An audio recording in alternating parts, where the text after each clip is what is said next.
Telangana CM Revanth Reddy ఢిల్లీలోనే ఉన్నారు. హైకమాండ్తో మంత్రివర్గ విస్తరణ పైన ఆయన చర్చిస్తున్నారు. అట్ ద సేమ్ టైం ప్రక్షాళన కూడా ఉంటుందనేటువంటి ఒక టాక్ కూడా నడుస్తోంది. సర్పంచ్ ఎన్నికలు ముగిసిన తర్వాత మంత్రివర్గ విస్తరణతో పాటుగా ఇటు ప్రక్షాళన కూడా ఉండే అవకాశం ఉందట.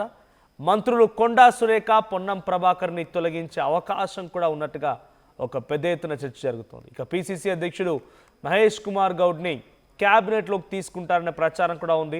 తనను మంత్రివర్గంలోకి తీసుకుంటారనేది ప్రచారం మాత్రమేనని చెప్పి మహేష్ కుమార్ గౌడ్ కొట్టిపారేస్తున్నారు. కానీ అటు హైకమాండ్ దగ్గర ముఖ్యమంత్రి రేవంత్ రెడ్డి ఇదే అంశాన్ని చర్చకు తీసుకొస్తున్నాడు. సో ప్రధానంగా అటు జూపల్లి కృష్ణారావుపై అనేక ఆరోపణలను ఆయన మంత్రివర్గం నుంచి కూడా తొలగిస్తారని ఒక చర్చ. అటు పొంగులేటి శ్రీనివాసరెడ్డిపై అనేక రకాల ఇటీవల కాలంలో ఈడీ రైడ్లు జరిగాయి. ఈ మధ్య కాలంలో మరొక అక్రమ కబ్జా కేసు నమోదైన కన్స్ట్రక్షన్ కంపెనీ పైన. సో ఇలా రకంగా వరుసగా ఉండడంతో పొంగులేటి శ్రీనివాసరెడ్డిపై ఎఫెక్ట్ పడే అవకాశం ఉంది, కొండా సురేఖపై ఎఫెక్ట్ పడే అవకాశం ఉంది, పొన్నం ప్రభాకర్ పైన కొంత దీని ప్రభావం చూపించవచ్చు. వీరందరినీ తొలగించి కొత్త వారిని తీసుకునే అవకాశం ఉంది. మంత్రివర్గంలో ప్రక్షాళన ఉంటుంది, విస్తరణ ఉంటుందన్నటువంటి చర్చలు జోరందుకున్న నేపథ్యంలో దానికి మరింతగా బలం చేకూర్చే విధంగా ముఖ్యమంత్రి రేవంత్ రెడ్డి పర్యటన ఉంది. 2 రోజులుగా ఆయన ఢిల్లీలోనే మకాం వేశారు. అధిష్టానంతో వరుసగా భేటీలు జరుపుతూ ఉన్నారు. మరి ఈ భేటీల తర్వాత ఎటువంటి ఫలితం వస్తుందో చూడాలి. ప్రస్తుతానికైతే ముఖ్యమంత్రి రేవంత్ రెడ్డి మీడియా చిట్చాట్లో కూడా పాల్గొన్నట్టు తెలుస్తోంది. సో మంత్రివర్గ విస్తరణ పడినప్పుడు ఎస్ మేబీ ఉండొచ్చు, అధిష్టాన నిర్ణయం తీసుకుంటుందనే సమాధానం చెప్పుకొచ్చారంట ఆయన. మా ప్రతినిధి నవీన్ ఉన్నారు సిద్ధంగా ఫోన్ లైన్లో ఢిల్లీ నుంచి. ఎస్ నవీన్, సో ముఖ్యమంత్రి రేవంత్ రెడ్డి 2 రోజులుగా ఢిల్లీలోనే పర్యటిస్తున్నారు ఆయన. సో ఢిల్లీలో ముఖ్యమంత్రి రేవంత్ రెడ్డి భేటీలు ఎలా ఉన్నాయి, అధిష్టానంతో ఎటువంటి చర్చలు జరుగుతున్నాయి, సో మంత్రివర్గ విస్తరణ లేదా ప్రక్షాళన ఎటువంటి కీలకమైన మార్పులు ఉండే అవకాశం ఉంది?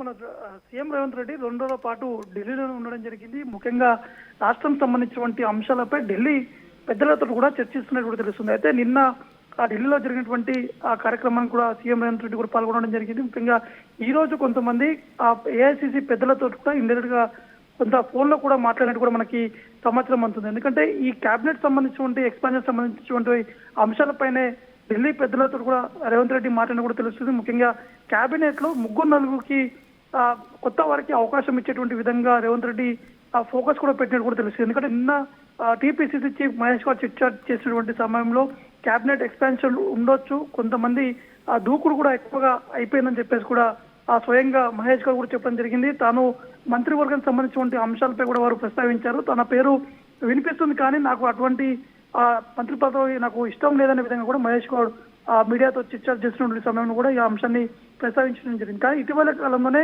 కొంతమంది మంత్రులు వ్యవహరిస్తున్నటువంటి తీరుపై ఇప్పటికే ఢిల్లీ అధిష్టానం కూడా చాలా సీరియస్ గా తీసుకోవడం జరిగింది. ఎందుకు ఈ విధంగా వ్యవహరిస్తున్నారు, మీడియాలో ఎందుకు ఈ విధంగా ట్రోల్స్ అవుతున్నారు అంశాన్ని కూడా కొంతమంది మంత్రులు అంటే స్వయంగా ఇటు కొండా సురేఖ సంబంధించినటువంటి అంశాలపైన ఇప్పటికే ఢిల్లీ అధిష్టానం కూడా ఫిర్యాదులు కూడా వెళ్ళాయి.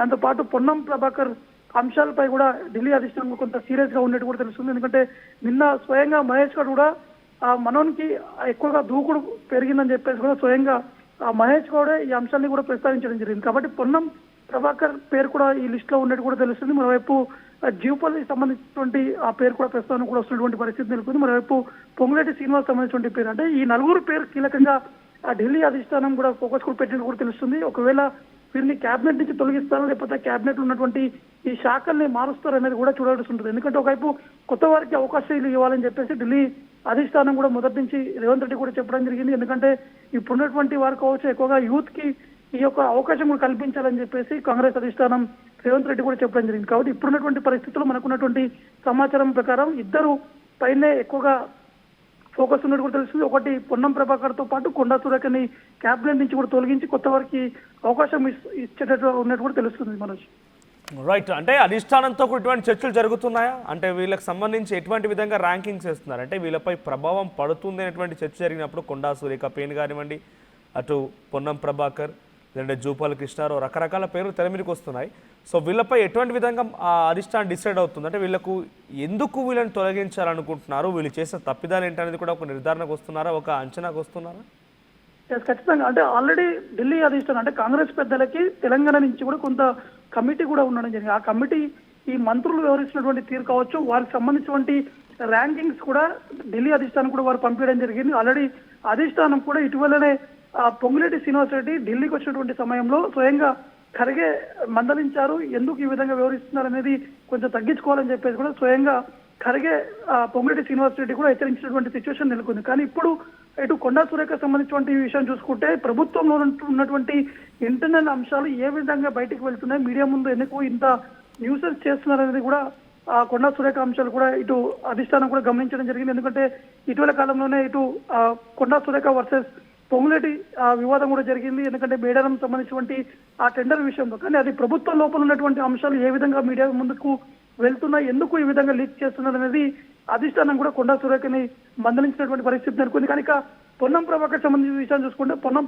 ప్రభాకర్ ఇటీవలే వివరిస్తున్నటువంటి తీరు కావచ్చు, అతని దూకుడు పై కూడా కొంత సీఎం రేవంత్ రెడ్డితో పాటు ఉన్నటువంటి మంత్రులు సహచరులు కూడా కొంత అసంతృప్తిగా ఉన్నట్టు కూడా మనకి సమాచారం ఉంటుంది. ఎందుకంటే ఇటు పొన్నం ప్రభాకర్ ఇటీవల కాల జూబ్లీహిల్స్ ఎన్నికల్లో జరిగినటువంటి ఆ సమయంలో అతను మాట్లాడినటువంటి ఆ వ్యాఖ్యలు కావచ్చు, ఇటు అతని సహచార మంత్రిగా ఉన్నటువంటి వారిపై చేసినటువంటి కామెంట్స్ కావచ్చు, ఎస్సీలని వేరే చేస్తూ కొంత కామెంట్స్ కూడా చేశారు. కాబట్టి ఇవన్నీ అన్ని అధిష్టానం కూడా గమనిస్తుంది. ఎందుకంటే అందరూ కూడా కలిసికట్టుగా ముందుకు వెళ్ళాలి, ఖచ్చితంగా ఇంకా మళ్ళీ తెలంగాణలో కాంగ్రెస్ ప్రభుత్వం మళ్ళీ ఏర్పాటు చేసేటువంటి దిశగా వెళ్ళాలి. కానీ ఈ విధంగా కామెంట్స్ చేస్తూ అవతల అంటే ఆ ప్రతిపక్ష పార్టీకి సంబంధించిన నేతలకి ఎందుకు చిక్కుతున్నారన్న అంశాన్ని కూడా రీసెంట్ గా రాహుల్ గాంధీతో పాటు మల్లికార్జున ఖర్గే దిశానిర్దేశం చేశారు. కానీ ఇప్పటికి ఇంకా వీరి తీరు మారకపోవడంతో ఇప్పుడు కేబినెట్ నుంచి తొలగించి కొత్త వాళ్ళకి అవకాశం ఇవ్వాలని చెప్పేసి కూడా అధిష్టానం ఆలోచించినట్టు కూడా తెలుస్తుంది. ఆల్రెడీ రేవంత్ రెడ్డితో కూడా చర్చించారు మనోజ్.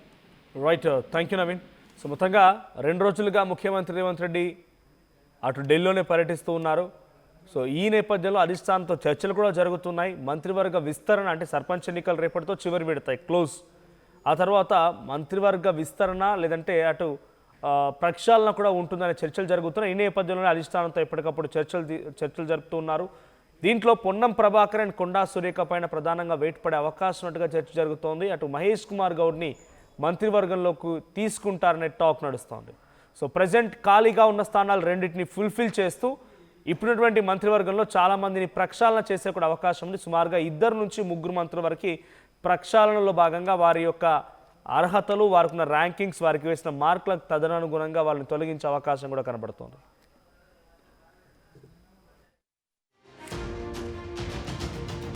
అసలైన తొలి వెలుగు. ఫాలో వాట్సాప్ @తొలి వెలుగు official.